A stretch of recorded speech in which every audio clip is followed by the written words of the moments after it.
welcome in my Algebra 1 loving friends. Great to see you guys. Well, I have some sad news for me, but I think at home you're probably really excited. How come, you ask, right? Well, we are officially doing our last lesson in our Algebra 1 Saxon 3rd edition in our Algebra 1 curriculum today. Did you bring a box of tissues? I'm just kidding. I know you guys are excited, and I am too. I'm really proud of the hard work you've done. So I hope that this lesson 120 in our Algebra 1 curriculum will be an encouragement to you. So let's take a look. So Algebra lesson 120 is all about box and whisker plots. Now, if that sounds odd to you, don't think you're alone. Actually, I went all the way through high school never hearing about box and whisker plots. Sounds to me like a kitty cat or something, right? But I also went through college, minored in math, and I want you to know I never heard about stem and leaf plots or box and whisker plots until I began teaching middle school math. Now, why are stem and leaf plots and box and whisker plots so important? Well, we live in a data-driven age. You know, if I asked you, hey, can you share with the group all about this type of math information? And it might be some kind of data that you have maybe asked a question about. Maybe you put a questionnaire on Facebook and asked multiple people. Well, it would take a long time if you just took a pen and paper and answered out, so-and-so said this, so-and-so said this. And by the time we got to the end, we would go, oh, that's a lot of data, right? So how can I easily present that and make it so it's better understood and maybe a better representation of what all data I've learned? You know, part of math is the organization of things. So the reality is this actually isn't a huge concept. It's organizing it, right? Now, some of you at home are going, wow, I love organizing. And some of you at home are going, oh, because it's details, right? So I love details. I love algebra. So this is a great day for me, right? So box and whisker plots are where we take data and we organize it in an easy to understand way. So let's talk about it. So no matter the number of data entries that you have, you always have to put them in order. So you want to organize that from least all the way to greatest, and you want to make sure they're in order.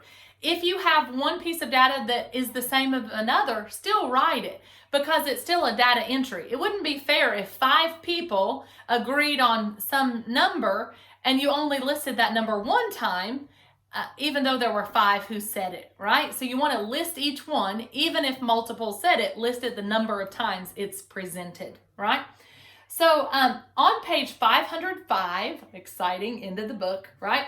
So on page 505, it shows us that there were 30 students in a class, and it shows that they had test scores. So the first thing they say is rewrite the data so it's in order of the lowest test score all the way to the highest. So they've actually done that for us in our textbook. And you'll notice that the lowest test score is a 56. But the highest test grade is a 96. So I can easily find my range, can I? Do you remember how? I subtract my largest minus my smallest. And we've done that earlier this year, haven't we? Our range. Now, the book is explaining to you that when you take all this information, you can easily divide it into a half, and then each half's into fourths, right? So there are terms in doing my box and whisker plots that you guys at home need to understand what they mean. Because my data, no matter how many there are 30 test scores that we have here. So I need to know half of the test scores are from here to here, the other half from here to here. I might even know 25% of them are students that I need to work with again that did not get the concept, right? Or 75% of the students did understand this concept and I can move ahead, but I'm going to spend some time remediating with these students who didn't understand that concept, right? So I can easily divide my information into what we call quartiles. Do you hear the word in there? Quartile sounds like quarter. A quarter is a fourth of a dollar, right? 25%. So we can easily divide this data into 25, 50, 75, or 100%, right? So they're in quartiles or quarters, 1/4, right? So now they also show you what what you do is you actually have a number line and you can write what the data is. You always have the least and the greatest. Those are what we call the upper and the lower extremes. That's your highest data and your lowest data. Then you would have your median in the middle. Then you would have your quartiles there, right? So that would be, so that's your upper extreme, your lower extreme, right, are your greatest scores. And then you have your upper quartile and your lower quartile, right? So very, very important how we present that data and that we understand that terminology, right? Okay, so let's take a few moments to actually take this box and whisker plot and let's go through it, okay? So look on page 507 and it's practice A. It says the box and whisker plot shows the scores that were made on the weekly math test by 100 students. So this time I have 100 students. Wouldn't it take a long time to actually present that in a stem and leaf plot where I had to write out 100 of them? Can you imagine? That's why this box and whisker plot is so much better, because I can just easily see, wow, 50% of the students made a 70 or above. Or I could go the opposite and say 50% made a 70 or below, right? So it depends on which way you see it. The cup half full or half empty, right? All right, I could say 75% of the students made a 60 or above, so that would be good. Unfortunately, I have 25% of the students who scored between looks like a 40, what do we say our highest was there? Usually they have them listed what those scores are, but it looks to be about a 44. So 25% of the students scored between a 44 and a 60. So those are the students that we would want to make sure are coming to tutoring and we can review over with that, right? But 25% of the students scored between an 85 and a 90. So that's good as well. So we can look at the data and see. Now, this is on our practice problem, and you can see here that this is very close together. So we know quite a few students scored here because that would be 25%. So each of these sections is 25%, but you can see this one has the longest, so those are more spread apart. So there might be several who are closer to the 60s and just a handful that are down at the 45 mark, right? So that's why it's important to know that. Now it says find the range. How do I find range? I just subtract the largest minus the smallest. So I would say 90 minus 45. So 90 minus 45 is my range. All right. What's my median? Median is the middle. So I just look at my graph. Halfway in the middle would be 70. So 70 is my median. My mode. How am I able to find my mode? Well, in this case, I can't find my mode on my box and whisker, but I know that since this is the smallest amount, the most probably repeated are probably in that upper quartile, but I don't know the number, right? And the mean, I don't know what the mean overall would be because I don't have 100 of those scores, but I could estimate, right? I could take 1, 2, 3, 4, 5 pieces of data and I could add together those 5 and then I could divide them by 5 and still get an average of the data because this overall picture is an average of the data as well, right? So I could do that. Now it says describe the distribution of the scores. And that's actually what we were doing at the beginning, right? So I know that 25% of the students were very close, clustered together between that 85 and 90 because 25% of the students would. So we could even say 75% of the students scored a 60 or above, right? So there's just different ways that we can describe that distribution there. All right, so that's just a basic look. Don't forget your terminology, right? My upper quartile, my lower quartile, but then also remember my upper extreme is 90. My lower extreme is 45. Now, on most graphs that you're going to see like this, they would actually number it if it were not exactly on a number line. And this one is right above it, but because it only shows the 5 places, unless it's exactly 45 or 50 or somewhere around there, they should actually number that. Say it were 44, they should write a 44 right below that. So make sure that you all do that at home if you're looking at that data, okay? Now let's take a look at practice B. The number of points scored in the last 12 tournaments by the winning basketball team were as follows. Construct a box and whisker plot of these scores. So this is our practice problem for lesson 120, and we're looking at practice B. So I have not worked this ahead, so that way you and I could work it together and we could construct it in the right format, okay? So practice B, it gave us the scores. Now what we need to do is find the lowest score first. So it looks like the lowest score that this winning team ever made was 80, right? So 80, and then what's next? 80, 82, 84. All right, now friends at home, I want to encourage you to do this because this is a little trick I do. All right, I'm gonna bend down here, and I actually I found a pencil. Now at home, if you're not allowed to write in your book, I would encourage you run over and make a copy of this or write this down on a separate piece of paper. So what I'm doing is I'm actually marking out. I've used 80. All right, I've also used 82, and I've used 84.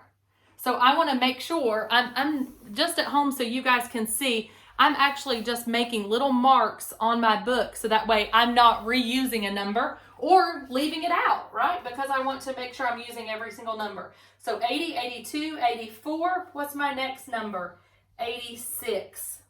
Oh, I started to write on my board with my pencil. That won't work, right? All right, so 86. Then it looks like that there's no more 80, so let's jump into the 90s.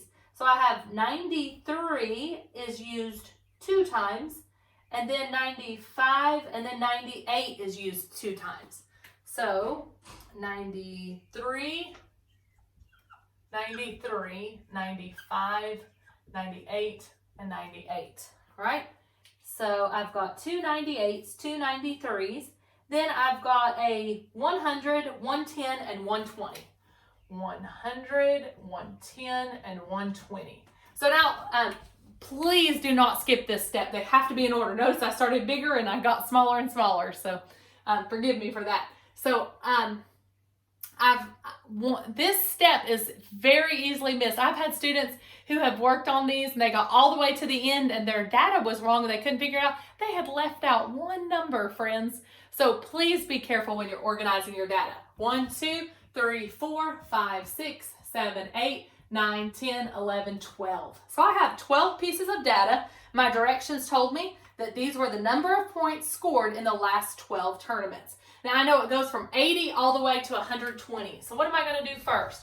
I'm actually going to make a straight line, and I'm going to start here with 80, 90, 100, 110, 120. All right, so I don't need the rest of this, right?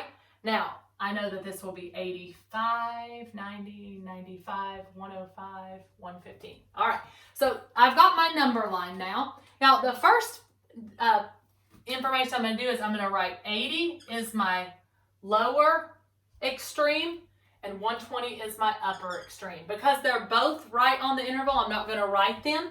If, say it were 81, then I would put a dot close to the 80 and I would actually write 81 below it so people would know exactly what it was, okay? Now, what I need to do is I need to find the middle of the whole and then the middle of each half. All right, so does that make sense? You're finding the middle actually 3 times. The middle of the whole and then the middle of each side. So I've got 12, that's an even number. So I know that I'm gonna have to find the middle 2. 1, 2, 3, 4, 5, 6. So it's going to be right in the middle of those 2. I've got 2, 4, 6, 2, 4, 6. So it puts 6 on both sides. Now, halfway between 93 and 95 is 94. How did you do that so quickly? Well, I knew that if I subtract these 2 numbers, it's 2. 2 divided by 2 is 1. So 1 plus 3 is 4. 94 is halfway between 93 and 95. Another thing you could do is actually grab your calculator and add 93 plus 95 and then divide it by 2. But I promise you'll get 94, right? Now, unfortunately, that leaves me with an even number on both sides. Wouldn't it be great if it were odd? You could just find the middle one. But I can't. So I've got 6 on this side, 6 on the other. So what do? Well, I have to find the middle of these two. All right, so the middle two, so these would be the middle two. So halfway in between would be 85, between 84 and 86. 1, 2, 3. So the middle of these two would be 99. Now these were pretty easy to find because there were 2 numbers in between each of them, 98, 99, 100, right? So that's how I knew. All right, so let's put dots at all of these intervals, right? So my middle number is 94. Here would be 95, so I'm going to write it, and I'm actually going to write a 94 above it, or you can write it below it. Either one's fine. All right, and then 85 right here, and then 99. And again, I'm going to write this because it's not exactly on the line. All right, I think that's very important to be able to see that. All right, now your book shows you make a box here on the middle ones and divide this one in half. That's your box, and here's your whisker, right? Your whisker. So we call this my upper extreme, my lower extreme, right? And this is my upper quartile, my lower quartile, right? So 25% of the data, this is the closest, 80 to 85. But this is the most spread out. So the team, 25% was between 100 and 120. Now, we could easily give other information. We could actually say 75% of the tournaments for this winning team was 85 and above. That's impressive, isn't it? All right.